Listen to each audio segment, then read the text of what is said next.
Oh, hello. My name is Mara, and welcome to Books Like Whoa.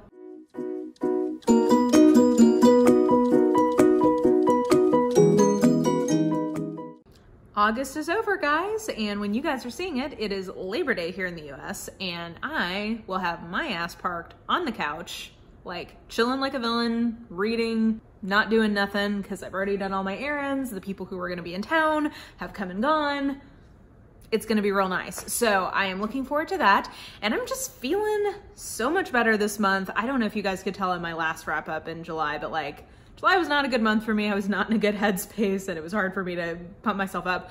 I'm in a much better mood. I'm feeling a lot better, which is somewhat funny because July was like a spectacular reading month in terms of like the quality for the most part. And August was much less so. So we'll get into the stats. But anyway, in general, I'm feeling good. Happy to be talking to you guys today. So let's talk about how I did in August on my stats and challenges. I believe I read 23 books in August and a lot of them were not good. So let me grab my stats here real quick. So if I'm remembering rightly, I read 23 books.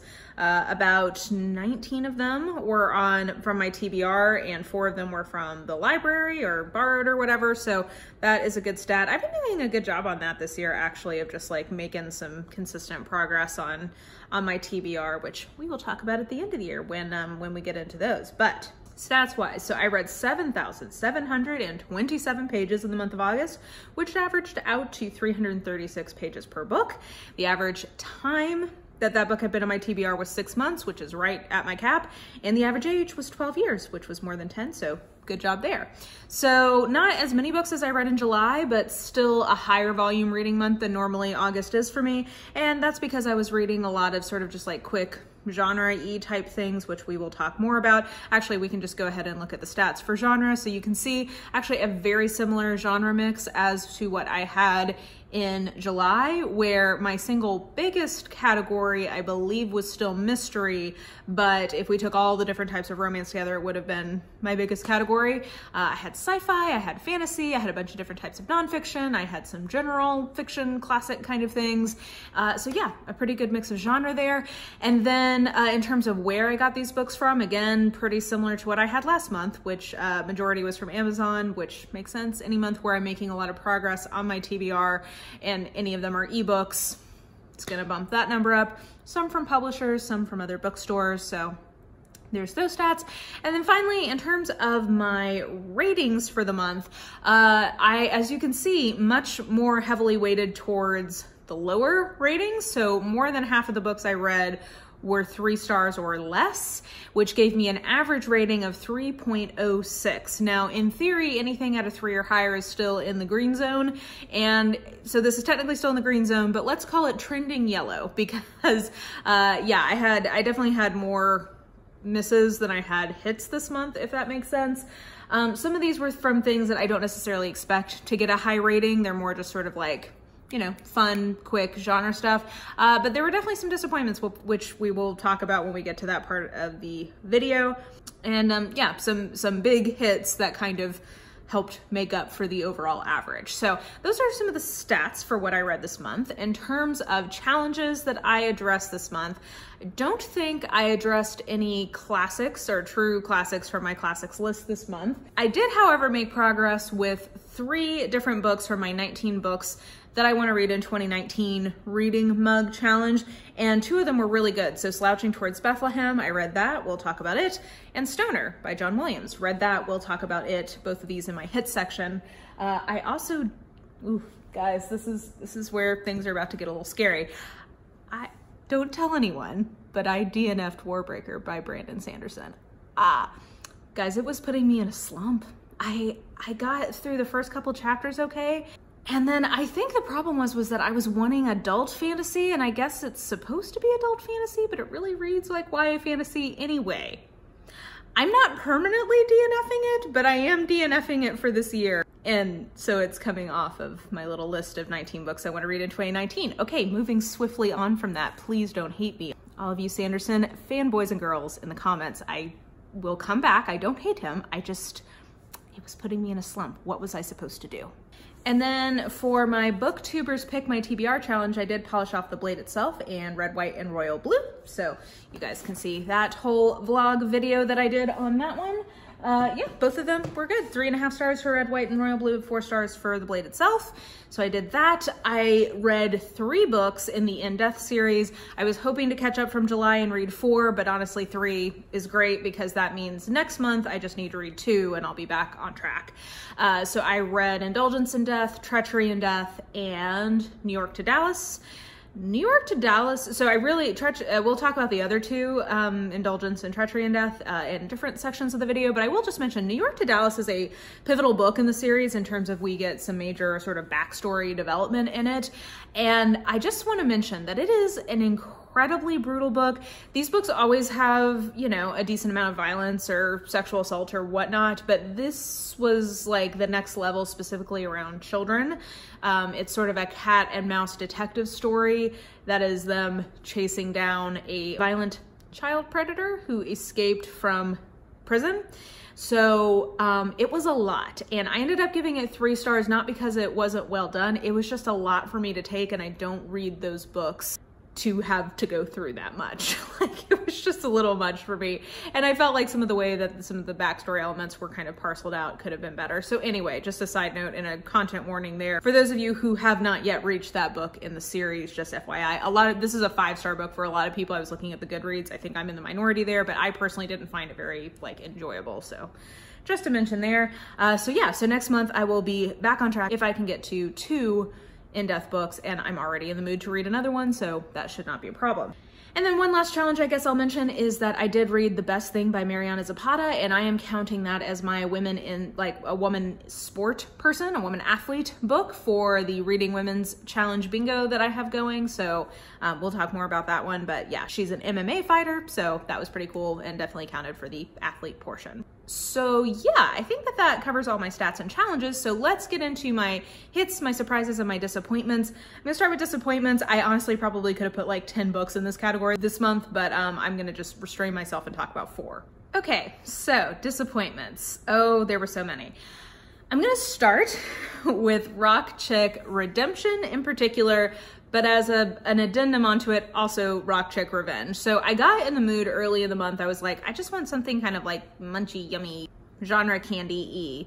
And Kristen Ashley is always a go-to for me on that kind of mood. And so I have, you know, some of her books sort of cached, ready to parcel out when the mood arises. And I was like, okay, cool. I'll keep reading in the Rock Chick series. A bunch of them went on sale, I believe, in July. So I'd picked up a few of them on my e-reader. Perfect. I'll grab a couple of those. So first I read Rock Chick Redemption, and I was so annoyed the entire time. And I thought maybe it was just that book. But then when I read Rock Chick Revenge, which I liked better than Rock Chick Redemption, but still, I realized something about what I want from Kristen Ashley and what I don't want from Kristen Ashley. What I don't want from Kristen Ashley is any kind of external conflict where the heroine is a target of something. So there is a slightly different formula, what I've kind of realized, between the Rock Chick series and the Colorado Mountain Men series. What I like in the Colorado Mountain Men series is that there is it's like kind of a light version of romantic suspense. So there's some kind of mystery happening. The hero is usually the one more involved in trying to solve it, but the heroine is there and also involved. And usually somewhere towards the end of the book, the heroine accidentally gets swept up in things and the hero has to come in and save her, and it's all good. And when that is the dynamic, what we avoid is the situation that is happening all the time in the Rock Chick series, which is in that series, it's romantic suspense, but the heroine in particular is in danger from the start. Like she is at the center of the mystery. Somebody's trying to get her usually in these books. And it turns the heroes into like the most repugnant, possessive jerks. And I hate it so much. I liked the first one okay, but whatever reason, I've been trying to pick up steam with the other ones. And I just can't, because the hero treats the heroine like she is like an actual literal child. And I'm just sitting there the whole time like, this is not sexy. I don't think it's sexy for somebody to act like I'm a complete moron. Now, to be fair, some of these heroines are actually complete morons, but the heroes don't know that because they don't know them. Like they see them and like instantly it's just, it's insta love. They're just like, oh cool. Like my magic man stick has found its permanent home. Cool. You're gonna need to, if you've ever had sex with anyone ever before, you're gonna need to pretend that that didn't happen, because that is incredibly threatening to my masculinity. And I'm gonna need you to be at my beck and call at all times. I'm going to need you to do exactly what I say.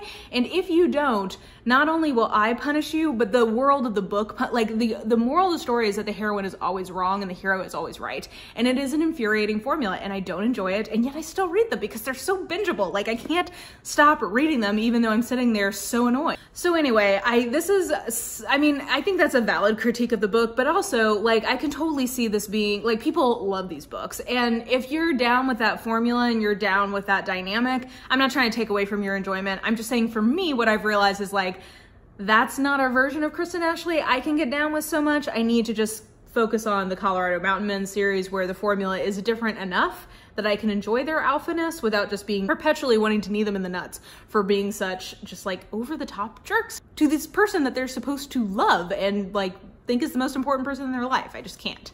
And actually, I just realized that there's a real theme here of there being a male main lead who is a real tool in all these books. So let's go to a mystery next.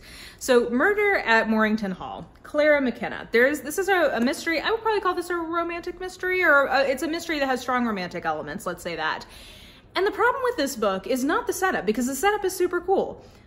Homegirl, this is like in the turn of the 1900s, is from Kentucky, and she's going with her dad to this English house because she thinks she is delivering these thoroughbred horses that her and her family raise in Kentucky to this Englishman as a part of his wedding gifts from his bride, who she doesn't know, but whatever, she's just going for the wedding. Little does she know, it's actually her wedding. Her dad did not tell her that she's the one getting married. He knows, though. He knows that this is what is happening. So they pull up, and as they're supposed to be getting married almost right away, like the next day or something, but whoops, priest who is supposed to marry them shows up dead in the library. We then have like a country house mystery. Okay, all of those things are great. I really like the atmosphere of this, and the heroine, who I can't remember her name right now, but is it like Lindy maybe? That sounds right. It's Stella, I guess. Okay, so Stella is a great character. I really was rooting for her. She was very plucky. I felt like she was, you know, kind of pushing at the boundaries of what was acceptable in this time and place. I felt like she had a lot of empathy for the people around her. She was very fun to read about. I really liked her. And then I really like the inspector who shows up because he treats her like a human being. Unfortunately, no one else in this book can give her the same courtesy. Her father physically and emotionally and verbally abuses her, like on page in this. And it's not like the book approves of that, but I don't think anybody was disapproving enough of that. Her betrothed is a complete douche. Like, oh my God, I don't know. I mean, apparently he's super good looking. He treats her like she's not a person with any kind of true feeling or emotions. She's just sort of a vessel for him getting what he wants, which again, may be historically accurate, but this isn't a book that reads like it is a super historically accurate novel. Do you know what I mean? Like, it's not like, I don't think I am meant to read those attitudes as being period appropriate. I think I'm meant to read them as like, what a rapscallion. He's got to learn to listen to women a little bit more. And it's like, well, no shit, Sherlock. And it's really not fun watching him learn. His parents are the heroine in this book is awesome. She's our main character. She is awesome, but nobody around her deserves to breathe the same air she breathes because like they're all annoying and I didn't like it. So I really hated all of the characters in this book except for her and the inspector. I liked the atmosphere. The mystery was a little, you know, not the best, but it was perfectly fine. If I had liked the characters in this better, this would have been like a 3 to 4 star book, but instead it's like a 2-star book because I hated the characters in this. I don't want good things for them, except for her. I want her, basically what I want is for her to run away and become her own lady detective, like steal her horse, who seems real great, run away, form your own little detective agency without all these other assholes holding you back, and leave this jerk to just deal on his own with all, like, he's got his title but he has no money. Why don't you just deal with your falling down English crap house while she goes off and solves mysteries? Sorry, I'm getting real spicy about this and I should calm down. I'm in a real sassy mood today for some reason. So anyway, this was another book where the hero really let me down. Let's move into my third disappointment, which was probably my most disappointing because it was the book that I wanted to like the best. And that is The Best Thing by Mariana Zapata. Guys, I gave this 3 stars. This is the lowest rated Mariana Zapata book I have ever read in all of my days of reading Mariana Zapata. This book has a real structural problem at its core. It gets off on the wrong foot, and I think it just never fully recovers because it has a secret it's trying to keep from you. Like, ooh, what's going on? This secret was not a secret though, for anybody who has ever read a romance before. And the problem is that you are in the first person point of view with the heroine for the entire book. Mariana Zapata's books are always first person, the female main character. Like, that's pretty much where the point of view stays. Every once in a while you'll get an epilogue from the hero's point of view, and so we're in her head, and she is not thinking about something that she clearly should be thinking about. Like, there's all of these like narrative contrivances to not actually have her think about or say in her narration what the secret is. And this lasts for nearly 20% of the book. And I knew exactly what the secret was. It was so obvious to me. And so it was really frustrating watching the author trying to sort of like dance around this and try to like write around it when it was so clear what the secret was. And I wish she would just go, like, she should have never made it a secret. It should have been like a reveal after the second chapter or something. And it just went on too long. And so I just felt like we got off on the wrong foot with getting fully immersed into the heroine's point of view. And so by the time it happens, some of the things that always exist in a Mariana Zapata book that I just go with the flow because I'm so in the writing, and it's just a part of her deal. And I think if you like it, you like it. If you don't, you don't. But in this case, because I couldn't really get in the flow with the main character, it made those problems a lot more apparent than they normally are if you can get into the flow. And so there were just this one is maybe one of her least well-written books. And I guess that's a shame because I felt like she'd been making some progress there and like tightening things up a little bit. I think this was a real step back. I also think that there are just, again, some problems with the hero. I don't think I had as many problems as a lot of other readers did looking at the reviews, but this one just was probably her least successful book. Now, it was still 3 stars. Did I binge it? Yes. Did I cry like the little girl that I am at the end of it? Yes, I did, because it has a very specific emotional bit to it. And I really like the family dynamics in this one, specifically with her and her granddad. I thought that was really nice, but overall, this was just not a very good one. It was 3 stars, and I think the lowest I've ever given a book from her before was 4, because even if it's like objectively not the best, I usually totally just get lost in the writing and in the world, and this one just didn't do that for me. So that was really disappointing, and I'm just gonna try to put it behind me and look forward to whatever the next one is. I think that probably will come out like early next year. So I'm just gonna keep moving, but that was truly disappointing. Okay, and then my final disappointment was Hidden Cove by Meg Tilly. I give this 2.5 stars. I don't feel like I need to say a ton about this other than the fact that, so this is definitely the worst in my opinion in her Solace Island trilogy or series so far. I like the first 2 much, much better than this one. And sorry, can you guys, like, the sun is like right in my eyes. I'm hoping that's not looking weird to you guys. Anyway, so it was the third, and it's definitely the weakest, and it is mainly because she is writing 2 characters who are supposed to be in their mid-30s, and until there was like a definitive moment, probably like 20 or 30% of the way through the book, I thought that the main female person in this was in her mid-50s. No, turns out she was like 34, and then the main dude is 36. They're trying to solve a crime. I liked all the serial art. It was like an art-related serial killer book, and I like those a lot. Those are something that I usually really enjoy. So I liked that bit, but the characters, I didn't connect with them at all because they didn't sound like 30-year-olds, and they talked in this weird, like super overly mannered way. There was constant allusions to the fact that he was a writer and how that like changed his perception of the world around him, which is also something I get real annoyed about in books. So yeah, I gave this 2.5 stars. I mean, I still read it, and like I said, I enjoyed the plot pieces of it, but anything to do with the characters I was not pleased with. Okay, so let's move away from those disappointments, and hopefully I will calm down on the sass a little bit here and move into surprises. So first surprise I wanted to mention was Indulgence and Death by J.D. Robb, and the only reason I wanted to mention this as a surprise is because the first like 20% of it I really struggled to get through. I read that at the beginning of July or end of June and put it down and didn't come back. Like, this is why I got so behind in my in-depth reading, because I was like, oh, I'm not that interested in this. But turns out once I got past that 20%, loved the rest of the book. I ended up giving that book 4 stars, but it was a real reminder to me that sometimes, I mean, I'm somebody who believes in DNFing, but sometimes when you don't DNF, you end up finding a book that you like a lot. And yeah, it's just a good reminder, data point to me that sometimes if you can push through the first little bit, it gets better. So 4 stars on that one, and surprised me at how much it turned my perception of the book around. Next surprise was Red, White, and Royal Blue by Casey McQuiston.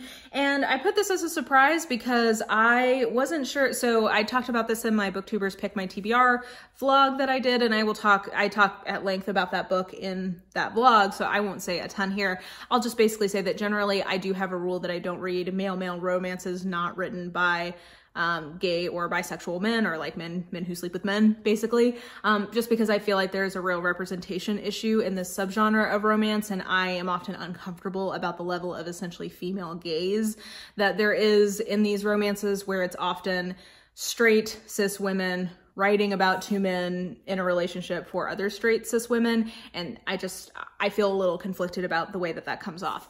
I was surprised because I did have other issues with this book, but that in particular wasn't my biggest thing that kept me from loving this. I gave this 3.5 stars.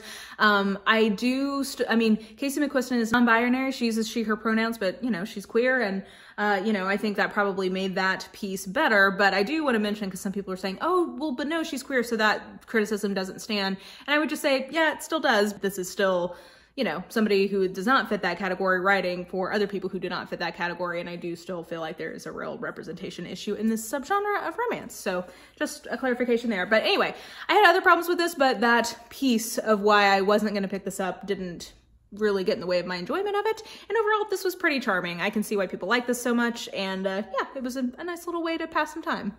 Next surprise was Mind Games by Shana Silver, and this was my YA Book of the Month Club pick, and I had never heard of this author before. I had never heard of this book before, and I'm like super glad that I chose it and got to read it. And I think, so one thing I struggle with Adult Book of the Month Club is that usually the books that it picks, I have an opinion about. So even like, I don't often feel inspired to give a book a chance in their selection if I don't already want to read it, because I'm like, oh no, I've already kind of like pre-vetted that one and I don't want to read it.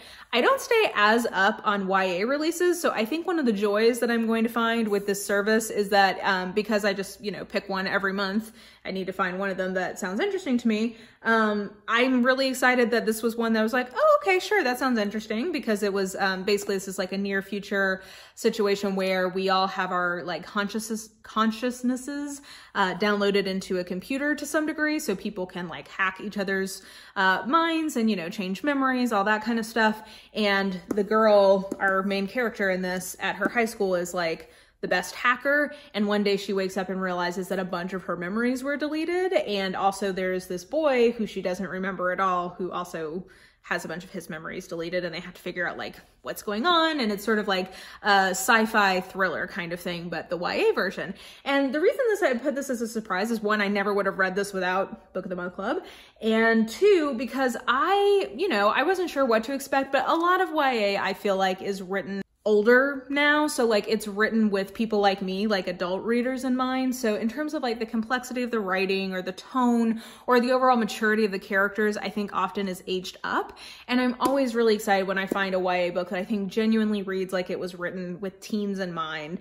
And even amidst that, in terms of the writing style and kind of the tone, I do feel like the ending kind of went there in a way that I wasn't sure a YA book would. And I really respected that. Like, I feel like this is a pretty dark ending in a lot of ways. So, you know, this was a surprise to me all around in terms of never hearing of it before. And also just like when I actually read it, not being quite whatever expectations I did have of it, it was a little bit different. So yeah, I actually really enjoyed this. And yeah, so this was my August Book of the Month Club pick. I'm very excited because in September, which is when you guys are seeing this, they did the 10,000 Doors of January by Alexi Hara, which is one that I had pre-ordered, and instead I got it through Book of the Month Club, so I'm excited to read that. If you're interested in joining, affiliate link below with the code. Feel free to use that if you want to help support the channel, but regardless, this was a nice surprise to me. And finally, I just wanted to mention Kissing Tolstoy by Penny Reid. Now, I can't get into a lot of the details about why this had a nice surprise in it for me because I don't want to spoil anything, but this is a super cute, just like light contemporary romance between a girl and her professor, because she accidentally goes on a blind date with him like months before she's in his class and doesn't know who he is. And so when she shows up and he's her professor, she has to figure out what she's gonna do. And this book, the reason I put it as a surprise is because it was following some of the normal beats of books like this, where, you know, there's some uncomfortable power dynamics and some sort of like, oh, I don't know, like, this is a little angsty and a little like kind of creeptastic. And there's just this one moment where the best friend of the main character just like shuts it down and gives her advice that I was not expecting her to give. And I was just like, cool. And it really at that point kind of turned for me in terms of undermining some of those tropes in a way that I thought was really fun. So yeah, I actually really enjoyed this one. It was really cute. Definitely one that if you're looking for something light and kind of a forbidden relationship type dynamic, and also a hot Russian lit teacher. Yeah, it was definitely a crowd pleaser, so I thought I would put that in the surprise category. Okay, so now we are into the hits, and I have physical copies of all but one of these. So first of all, I'm gonna say The Blade itself, which I gave 4 stars to.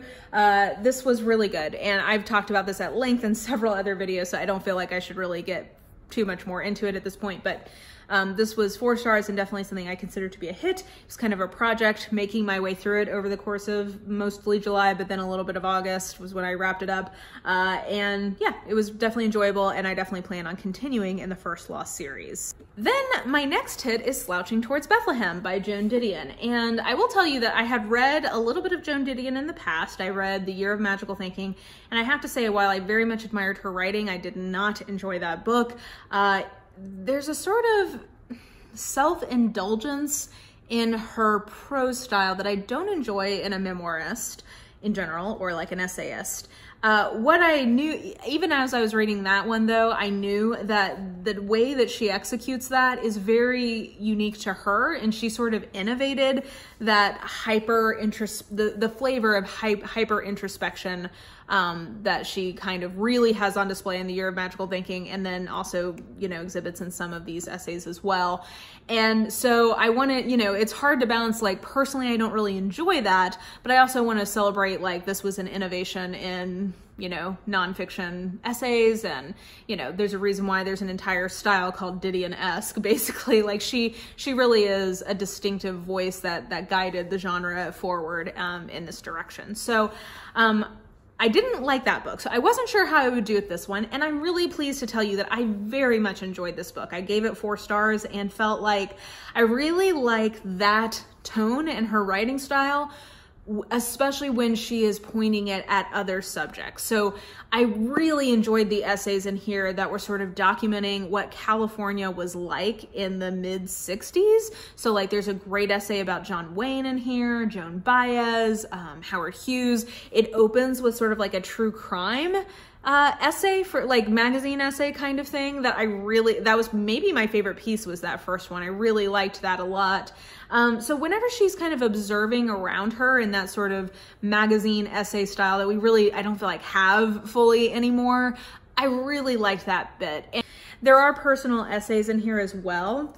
Those I don't tend to like as much still. Like, I think that that's one of my takeaways, is I don't tend to like her personal essays as much, but they're still lovely in their writing and very well crafted. I got to read Goodbye to All of That, which is sort of an iconic essay about why she left New York. And I mean, it was really resonant. That was one that I really enjoyed. And so maybe the answer is that I need to just kind of get a list of what her best personal essays are and only kind of read those going forward. But that one I really enjoyed. I think it captures that sort of feeling when you're young and you move someplace to make it, and how that does and doesn't meet what you were expecting, and sort of the transience of places like New York. I definitely felt that way in DC and in Vancouver, where your friend group is constantly coming and going, and nobody ever feels like they permanently live there because they're there for a specific like career purpose, and yet somehow everybody seems to stay longer than they mean to. And I don't know, I think that essay in particular was really well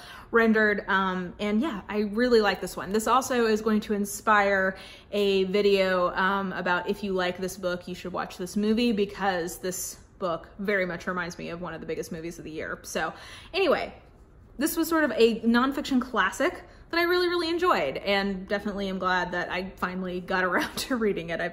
It's been on my TBR for many years, and I'm glad to finally check that off. And then I gave 4.5 stars to Stoner by John Williams. This is another modern classic. I think of this and Slouching Towards Bethlehem as similar in terms of sort of the place that they occupy in my perception of the canon, which is both were written in the mid-60s, so they're not, you know, old classics, but they definitely have sort of left, they definitely have a very specific place in sort of the overall canon and touch point books that people often refer to. I feel like a certain type of reader like loves Stoner and, you know, kind of pushes it on to people. And I totally see why. Now this didn't have the extra kind of X factor to it that made it a personal favorite, like a personal all-time favorite. But I gave this 4.5 stars, and I would definitely call this a favorite of the year, because like I am struggling to think of many other novels I've read that were more perfectly rendered or perfectly realized. Like what John Williams was trying to do in this novel, he executed on just like it with textbook precision. It's a beautiful, just sort of like view of somebody's life. I think I talked about this in my mid-month wrap-up, that I don't know that I've ever seen somebody just so gracefully move the narrative through time the way that he does. Like he just makes that seamless transition from, you know, years. Like this spans from basically like, let's call it 1900 to 1960. And it just feels so effortless, the flow of time in this book, in a way that I don't know that I could not do. And I think just on a technical level, really very impressive. There's just a lot of beautiful observations, which is what you want in a literary fiction novel that's a character study, just like beautiful observations about human nature. I think the one that really stuck with me the most is that he ends up getting married to kind of a terrible woman. But I think that the author has a lot of empathy for her, as does the main character, in terms of just like why she's terrible, and it has so much to do with like how she was raised and what the expectations for women like her were in this era. And at some point he makes the observation that essentially like her entire upbringing had revolved around sex. And basically what he's talking about is like in this marketplace where women's main economic lever is sex, in the sense of being virginal for a certain type of man to make a certain type of marriage, or being sexual to maybe be able to rise above your station using that. Like just the way that he kind of phrased it made me pause and think like, oh yeah, like, you know, in this sort of patriarchal, like in this construct of how the genders were supposed to interact together, women's entire lives revolve around sex, and yet if they're, you know, a good girl, like this woman is, like a good girl who's been being raised in a certain way, they have no actual knowledge of sex. They only know it as something that's like vague, and it's like the one chip they have to play, so they have to be really careful about when they play it. And so anyway, just like it was just like a one sentence kind of observation that really like made me pause and like think like, oh yeah, like just the way that he said it. If I could find it, I would read it to you, but there's no way I'll be able to do that. So anyway, I just think that this is a really great novel. If you've been ever on the fence about reading it, I say hop on off that fence and give it a read. I did this as a buddy read with Dane at Dane Reads, and he liked it even better than I did. So I definitely recommend this. It's a modern classic for a reason. 4.5 stars. And then finally, my 5-star pick of the month was Treachery and Death by J.D. Robb. And I talked a little bit about this in my mid-month wrap-up, so I won't say too much more other than this is my favorite in-depth book in the series so far. I believe that it was number 32, so that is saying a lot that 32 books in, I'm like, here's my favorite one so far. It's, I think, the only one I've given a full 5 stars to. And I just thought that this was a perfectly executed police procedural detective story type mystery. It was really tightly paced. It was a trope that I don't normally love, which is like, there's corruption in the force and we have to like ferret it out. But it was just so propulsive. Like it was a page turner in the best sense, with enough kind of pauses in the action for you to kind of catch your breath. There was some really nice character work in this one, and I think I talked about this in the mid-month wrap-up, but I also really enjoyed Eve's reflection on her own kind of position as a boss and a mentor in this one. I thought that that was really great. And I love that about J.D. Robb / Nora Roberts books, is that they're commercial fiction and they're very plot focused, but they're also extremely character driven. And in being character driven, they manage to actually have like some decent reflective moments about like what it means to be human in different scenarios and different circumstances.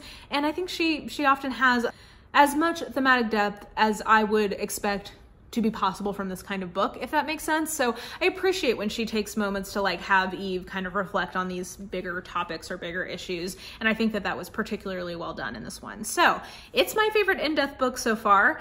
And yeah, I'm impressed. I was getting a little sluggish with it in the 20s, but now that we're back in the 30s, I feel like it's kind of finding its groove again. So I don't know, we'll see if it keeps that up. I've heard from some people that there's a little bit of dip towards the end of the 30s into the 40s, and that in the last few books it's been getting good again. That's to be expected, I think, considering that its 50th book will be published in February. I think it's fair to expect some highs and some lows in a series that is that long.